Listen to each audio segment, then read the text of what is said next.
ಇದು ಬೆಳಗಾವಿಯ ಕಥೆಯಾದರೆ ಮತ್ತೊಂದು ಕಡೆ ಚಿಕ್ಕೋಡಿಯಲ್ಲೂ ಕೂಡ ಇದೇ ರೀತಿಯ ಪರಿಸ್ಥಿತಿ ನಿರ್ಮಾಣವಾಗಿದೆ. ಕೃಷ್ಣಾ ನದಿ ತೀರದಲ್ಲಿ ಪ್ರವಾಹದ ಸ್ಥಿತಿ ನಿರ್ಮಾಣವಾಗಿರುವಂತಹದ್ದು. ಕೃಷ್ಣಾ ನದಿ ನೀರಿನ ಒಳಹರಿವಿನಲ್ಲಿ ಗಣನೀಯವಾಗಿ ಏರಿಕೆಯಾಗ್ತಾ ಇದೆ. 2,77,000 ಕ್ಯೂಸೆಕ್ ದಾಟಿದೆ ಕೃಷ್ಣೆಯ ಒಳಹರಿವು.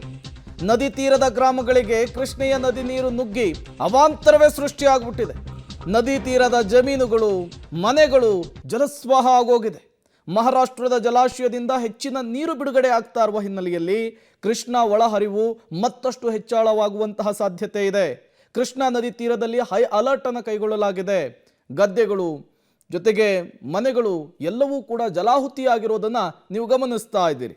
ಚಿಕ್ಕೋಡಿಯಲ್ಲಿ ಸದ್ಯಕ್ಕೆ ಪರಿಸ್ಥಿತಿ ಹೇಗಿದೆ, ಪ್ರವಾಹ ಏನೆಲ್ಲ ಸಮಸ್ಯೆಯನ್ನು ತಂದೊಡ್ಡಿದೆ, ನಮ್ಮ ಪ್ರತಿನಿಧಿ 2,77,000 ಕ್ಯೂಸೆಕ್ ಅನ್ನು ದಾಟಿದೆ ಕೃಷ್ಣೆಯ ಒಳಹರಿವು.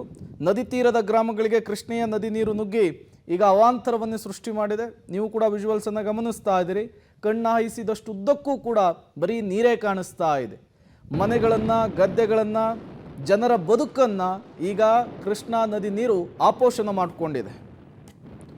ಮತ್ತಷ್ಟು ಡೀಟೇಲ್ಸ್ ಅನ್ನು ಕೊಡ್ತಾರೆ ನಮ್ಮ ಪ್ರತಿನಿಧಿ ಚೇತನ್, ನೇರ ಸಂಪರ್ಕದಲ್ಲಿ ಜಾಯ್ನ್ ಆಗಿದ್ದಾರೆ. ಚೇತನ್, ಕ್ಷಣದಿಂದ ಕ್ಷಣಕ್ಕೆ ಕೃಷ್ಣಾ ನದಿ ಪ್ರವಾಹದ ಮಟ್ಟವನ್ನು ಮೀರಿ ಹರಿತಾ ಇರುವಂತಹದ್ದು, ಧುಮ್ಮಿಕ್ಕಿ ಹರಿತಾ ಇರುವಂತಹದ್ದು, ಸದ್ಯಕ್ಕೆ ಏನೆಲ್ಲ ಅವಾಂತರವನ್ನು ಸೃಷ್ಟಿ ಮಾಡಿದೆ ಕೃಷ್ಣಾ ನದಿ, ಜೊತೆಗೆ ಜನರ ಪರಿಸ್ಥಿತಿ ಹೇಗಿದೆ ಅಂತ? ಪ್ರೇಮ್, ಖಂಡಿತವಾಗಿಯೂ ಕೂಡ ಒಂದು ರೀತಿಯಾದಂಥ ಕೃಷ್ಣಾ ನದಿ ತೀರದಲ್ಲಿ ಹೈ ಅಲರ್ಟ್ ಘೋಷಣೆ ಆಗಿರುವಂಥದ್ದು. ದೃಶ್ಯದಲ್ಲಿ ನಿಮಗೆ ನೇರವಾಗಿ ಕೃಷ್ಣಾ ನದಿಯ ಒಂದು ಟಾಪ್ ವ್ಯೂ ದೃಶ್ಯಗಳನ್ನ ತೋರಿಸುವಂಥ ಪ್ರಯತ್ನ ಮಾಡ್ತೀನಿ. ಈಗಾಗಲೇ ಕೃಷ್ಣಾ ನದಿಗೆ 2,77,000 ಕ್ಯೂಸೆಕ್ಗಳಷ್ಟು ನೀರು ಹರಿದು ಬರ್ತಾ ಇದೆ. ಹೀಗಾಗಿ ಅಪಾರ ಪ್ರಮಾಣದ ನೀರು ಏನು ಹರಿದು ಬರುತ್ತಿರೋ ಪರಿಣಾಮ ಕೃಷ್ಣಾ ನದಿ ತನ್ನ ಪಾತ್ರವನ್ನು ಬಿಟ್ಟು ಬಹುದೂರ ಬಂದಿರುವಂಥದ್ದು. ಸುಮಾರು ಅರ್ಧ ಕಿಲೋಮೀಟರ್ಗಳು ಹೆಚ್ಚಿನ ಪ್ರಮಾಣದಲ್ಲಿ ಈಗ ಕೃಷ್ಣಾ ನದಿ ತನ್ನ ಪಾತ್ರವನ್ನು ಬಿಟ್ಟು ಬಂದಿರುವಂಥದ್ದು.